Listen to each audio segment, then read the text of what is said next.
I've been working all day on our first round of tomato sauce. So I want you to see a few like life hack things that I'm doing here. I use a fan because it's hot. I have the oven going because I've got a few more tomatoes that I'm peeling to add to the sauce. And then I also have a fan in the window that is set to pull the air out because it is way hotter in here right now than it is out there. And it's like 87 out there, so that should tell you something. Throughout the year, we get this like Parmigiano and Romano cheese in blocks, and I save the rind because I cook with it. I also,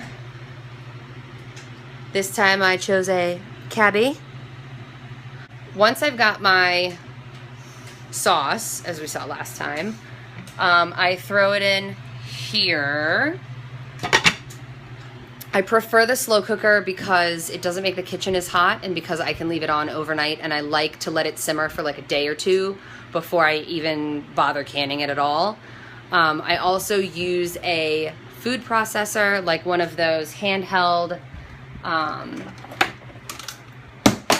immersion blenders, this guy, because I like the sauce to be nice and smooth, especially because when I hide vegetables in it, no one's Once I've got my sauce, as we saw last time, I throw it in here.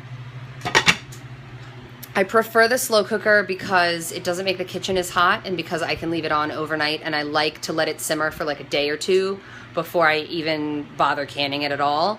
I also use a food processor, like one of those handheld immersion blenders, this guy, because I like the sauce to be nice and smooth, especially because when I hide vegetables in it, no one's any the wiser. So the other thing I should show you as it pertains to the sauce, which I wish this was smell-o-vision, awesome, is herbs from the garden. Now, obviously, if you don't grow your own herbs, it's easy enough to like go to the store and get the fresh ones. You want to come outside? Come on. Apparently, we have a few joiners. So, this is where my tomatoes grow, is out here on my deck. They seem to love it in a pot. They like the pot to be like really large compared to the size of the plant. So I use oregano, that's this guy. He still tastes good after he has bloomed, but I do tend to try to take from like, see down here where you've got new growth and there's no bloom on this whole section. So I would try to take from here instead, just because I know that basil, once it blooms, doesn't taste as good, although I still use it because I always forget. I also use a little bit of fresh thyme, but that looks like crap right now, so we're just gonna skip it. And then over here, we have our fresh basil, which is in a raised bed. It has totally already flowered, but my strategy is the same as it is with the oregano, which is I try to get one that hasn't flowered at all yet.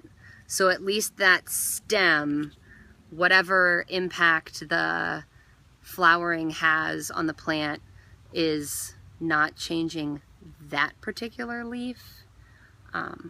But maybe someone could comment and tell me what they think the difference in flavoring is on the basil or oregano, if they think there is one, because I don't notice a difference. I've been canning all day. That's what the playroom looks like. And I cooked with this cab, so I feel it's my obligation to make sure that it tastes good.